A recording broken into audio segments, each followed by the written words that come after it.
Assalamualaikum warahmatullahi wabarakatuh. Perkenalkan, nama saya Agnes Astri Mulyani dengan NIM 2205 12 14 12 1 dari kelas Sistem Informasi 2022D.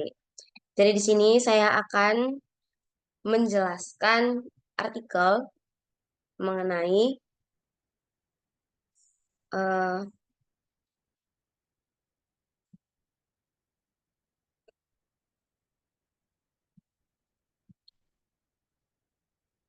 saya akan menjelaskan artikel mengenai pengoptimalan perencanaan sumber daya manusia untuk meningkatkan kinerja perusahaan.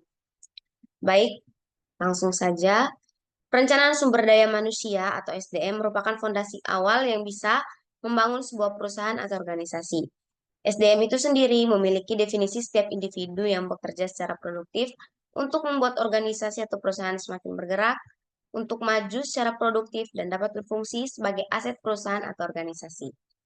Menurut buku Manajemen Sumber Daya Manusia oleh Dr. Randus Edi Sutrisno, MSI, sumber daya manusia merupakan satu-satunya sumber daya yang memiliki akal, perasaan, keinginan, dan keterampilan, pengetahuan, dorongan, daya, dan karya, rasio, rasa, dan karsa.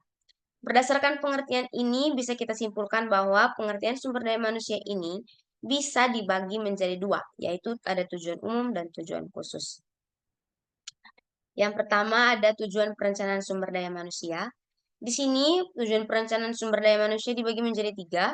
Yang pertama ada memenuhi kebutuhan tenaga kerja.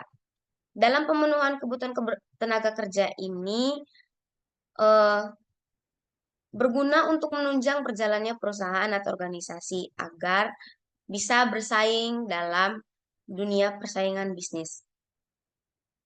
Akan tetapi juga kebutuhan tenaga kerja ini harus menyiapkan sumber daya manusia yang bisa memenuhi kriteria perusahaan yang diinginkan.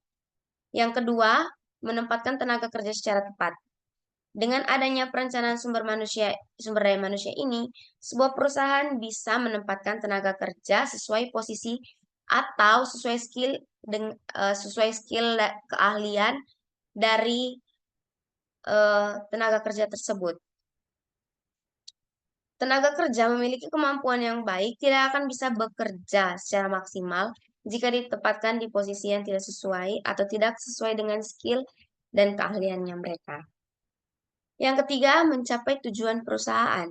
Sebuah perusahaan pasti memiliki tujuan tertentu dalam membangun perusahaannya. Tujuan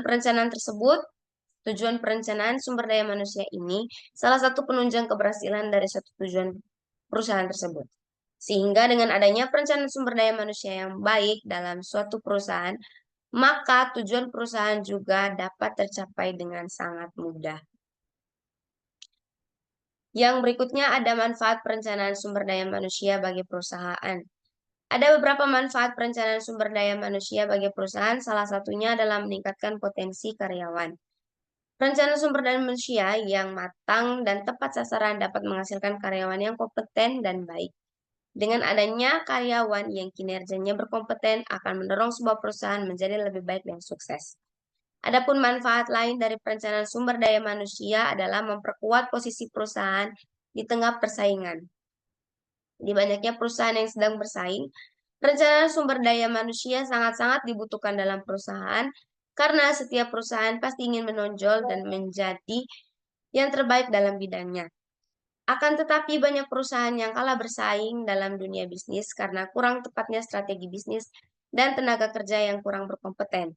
Dengan adanya perencanaan ini, perusahaan mungkin dapat memperkuat posisi dalam pertahanan dalam dunia persaingan yang ketat. Jika perusahaan memiliki tenaga kerja yang kompeten dan memadai, maka perusahaan semakin kuat untuk bersaing. Yang berikutnya ada tahapan perencanaan sumber daya manusia. Ada dibagi menjadi tiga. Yang pertama menilai sumber daya manusia yang ada. Di sini tujuan dari menilai sumber daya ini adalah perusahaan menilai apakah tenaga kerja yang ada di perusahaan mereka itu sudah memadai atau sesuai dengan keperluan dari perusahaan tersebut.